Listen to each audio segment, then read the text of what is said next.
বৌরানী এদের সব কথা শুনেছে তো? হ্যাঁ, ওই নান্টু ঢিলে মরা পাখিটা মানে বৌরানী, ও তো আমার চোখের সামনে দিয়ে উড়ে বেরিয়ে গেল। তুমিও শেষ পর্যন্ত এদের সঙ্গে হাত মেলালে? হ্যাঁ মেলালাম। ঘরের শত্রু বিভীষণ। আহ, চড়ছো কেন?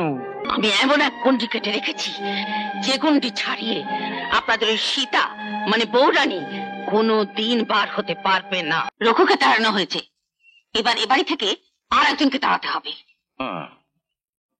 আমিও তাই ভাবছি। ভাবার জন্য এত সময় কেন যে নিচ্ছেন মাস্টার মশাই? উনি কি ভাববেন? ভাববো আমি। আমার কথা বৌরানীকে শুনতেই হবে, শুনতে বাধ্য। কেন আপনার কথা শুনতে বৌরানী বাধ্য কেন? তা আপনাকে বলবো কেন? পিসিমা আমার মঙ্গল চান, উনি যা বলবেন তাই আমি করব। মঞ্চে দাঁড়িয়ে সীতা সেজে তুমি শ্রীরামচন্দ্রের জন্য কেঁদেছিলে। আমার তো ভয় হয় জীবন মঞ্চে দাঁড়িয়েও তোমাকে না ওইভাবে কাঁদতে হয়। আপনি আপনার ছাত্রের হয়ে আমার কাছে এসেছেন তদবির করতে? না না, আমি তো এসেছি তোমাকে একটা সুখবর দিতে। সুখবরটা কি শুনি? আমি কাল থেকে এই বাড়িতে আসছি না। সত্যি এটা সুখবর? ও হ্যাঁ, আরেকটা সুখবর তোমার জন্য আছে। টুকুর সঙ্গে নান্টুর খুব শিগগিরই বিয়ে হবে। আর ওই এমএলএ রমেন বাবু, উনি খুব শিগগিরই আসবেন তোমার পিসির কাছে বিয়ের ব্যাপারটা পাকা করতে। আসুন আসুন, আমি বৌরানীর মুখে শুনেছি আপনি আসবেন। বৌরানী শুনেছি নাকি তরুণের সঙ্গে ঝগড়া টগড়া করে আপনার ঘরেই থাকে। আপনি উপরে ওঠার সময় দেখেননি? হ্যাঁ, ওর নিচের হল ঘরে ওর পিসুমশাইয়ের সঙ্গে গল্প করছে। রমেন বাবু, আপনার ছেলের বিয়ের ব্যাপারে ওপরে কথা বলতে গেলেন, আপনি যাবেন না? না, ওর মা আছে, ওই কথা বলবে। আমি আবার কি বলতে কি বলে বসবো। বড় কাশি হচ্ছে, আমি উপরে যাব না। টেবিলের ওপর আমার কাশির ওষুধটা আছে, তুমি যদি একটু এনে দাও। হ্যাঁ দিচ্ছি। বুঝি ভাবছি আপনার এখানে একবার আসবো, আমার ওই টুকুর সঙ্গে নান্টুর বিয়ের কথাটা বলবো, কিন্তু লজ্জায় আর পেরে উঠছি না। লজ্জা? কিসের লজ্জা? না মানে টুকুর সঙ্গে তরুণের ছবিগুলো তো দেখেছেন, ওই ছবি দেখলে কোনো বাবা মা তাদের ছেলের সঙ্গে কি আমার মেয়ের বিয়ে দিতে চাইবেন? দূর, মা বাবা ওই ছবি দেখে ভুল বুঝবে কেন? ওই ছবিগুলো তো আমারই তোমার তোলা। হ্যাঁ, আপনি যখন তরুণের সঙ্গে টুকুর বিয়ে দিতে চাইছিলেন তখন তরুণের মাস্টার আর বুড়ো চাকর রঘু কিছুতেই এই বিয়েতে রাজি হচ্ছিল না।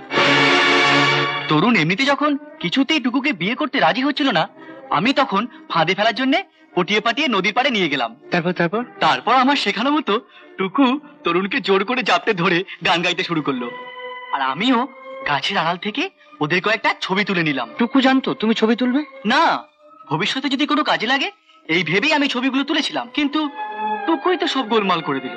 আপনার আর মায়ের মুখে চুনকালি দিয়ে রাখি পূর্ণিমার দিন তরুণের হাতে রাখি পরিয়ে দিয়ে দাদা ডেকে প্রণাম করলো।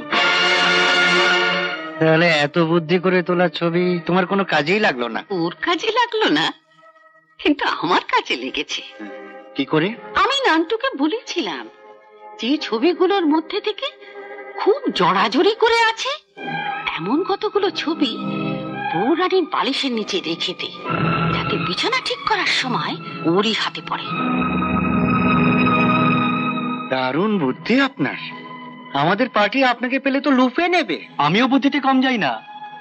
মা তরুণের কাছ থেকে রূপাকে দূরে সরিয়েছে, আর আমার বুদ্ধিতে মা রূপাকে তার বাবার কাছ থেকে সরিয়েছে। আরে তোমার বুদ্ধিতে কি করে হলো?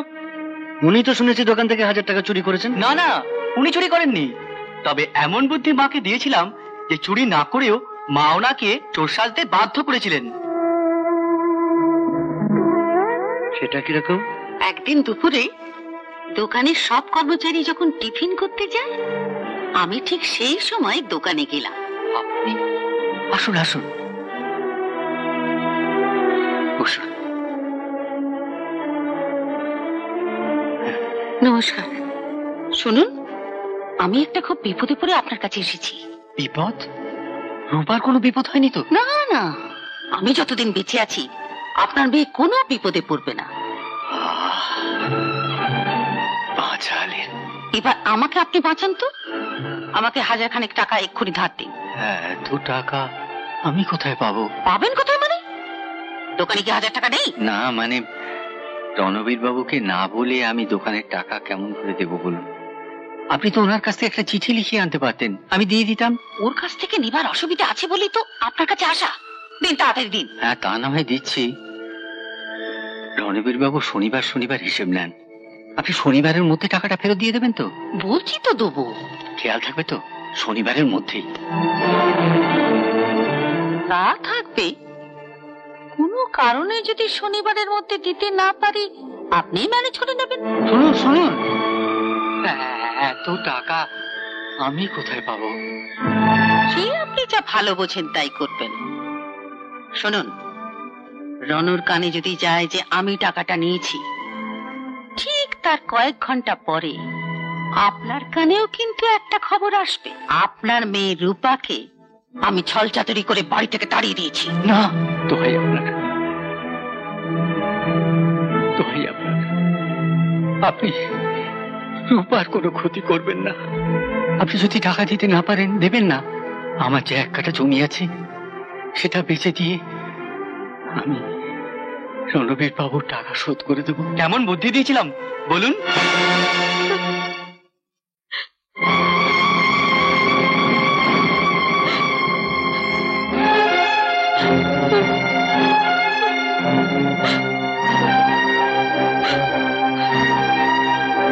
বাবা মেয়ের ছাড়াছাড়ি হলো, আর মায়ের 1000 টাকা লাভ হলো। একেই বলে এক ঢিলে 2 পাখি মারা। তুমি তো এক ঢিলে 2 পাখি মারলে, আর আমি মারলাম। রামু, হিসেবটা দিয়ে দিন না। বৌরানী এদের সব কথা শুনেছে তো? হ্যাঁ, ওই নান্টু ঢিলে মারা পাখিটা মানে বৌরানী, ও তো আমার চোখের সামনে দিয়ে উড়ে বেরিয়ে গেল। বৌরানী যদি এদের কথা নাও শুনতো, শোনাবার ব্যবস্থা আমি করেই রেখেছিলাম। ছোট্ট এই বিদেশি টেপ রেকর্ডারে মা বেটার সব কথা রেকর্ড করা আছে। দিবানন্দ বাবুকে তো ধন্যবাদ জানাতে হয়। তিনি কাশির ওষুধ আনবার নাম করে ঠিক সময় রূপাকে নিচ থেকে ওপরে পাঠিয়ে যাতে ঘরে সব কথা শুনতে পায়। নাও, নাটক তো শেষ, এবার জিনিসপত্র সব বাঁধা সাদা করো। রঘু থাকলে ওই তো সব করে দিত, ওকেও তো তাড়ালে। এখন চাকরের কাজগুলো মা বেটা কি করতে হবে? তুমিও শেষ পর্যন্ত এদের সঙ্গে হাত মেলালে? হ্যাঁ, মেলালাম। ঘরের শত্রু বিভীষণ। চড়ছো কেন? রামায়ণে যেমন রাম সীতার মতো চরিত্র আছে, তেমনি কৈকেয়ী, শূর্পণখা আর ঘরের শত্রু বিভীষণের মতো চরিত্রও আছে। সবাইকে মিলিয়েই তো রামায়ণ। হ্যাঁ, রামায়ণে আছে। শেষ পর্যন্ত রাম সীতার মিলন হয়নি। এখানেও আমি তা হতে দেব না। হয় কিনা দেখুন। বললাম তো হবে না। আপনারা একজোট হয়েও শেষ রক্ষা করতে পারবেন না। আমি এমন এক গন্ডি কেটে রেখেছি, যে গন্ডি ছাড়িয়ে আপনাদের ওই সীতা মানে বৌরানী কোনো দিন বার হতে পারবে না। পারবে কি পারবে না সেটা পরে দেখা যাবে। আপাতত তৈরি হয়ে যান, স্টেশনে যেতে হবে। মুকুন্দ বাবু, আপনি? নারুগোপাল বাবু, আপনি?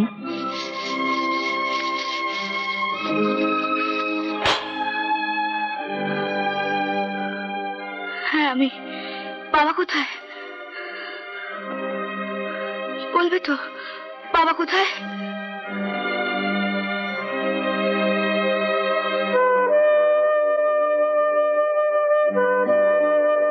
স্টেশনে গেছে। স্টেশনে গেছে কেন? কি হলো? চুপ করে আছো কেন? বলবে তো। তোর বাবা এখন কুলির কাজ করে, স্টেশনে গেছে মোট বইতে। এই বয়সে এই শরীর নিয়ে বাবা মোট বইছে টাকা চুরির দায়ে। তোর শ্বশুর মশাই ওনাকে দোকান থেকে তাড়িয়ে দেবার পর কদিন তো ঠাকুরের সামনে বসে খুব কাঁদল।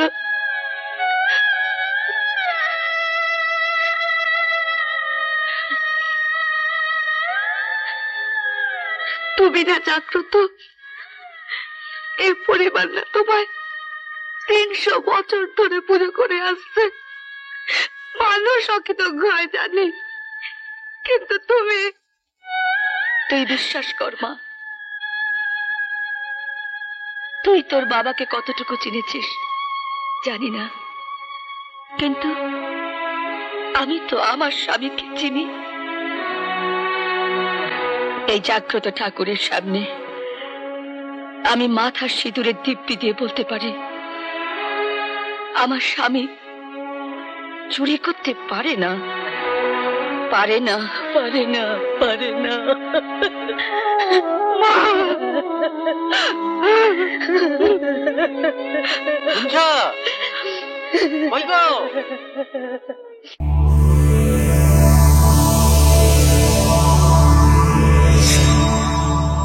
এরকম আরো অনেক সিনেমা দেখতে হলে ডাউনলোড করুন ক্লিক অ্যাপ।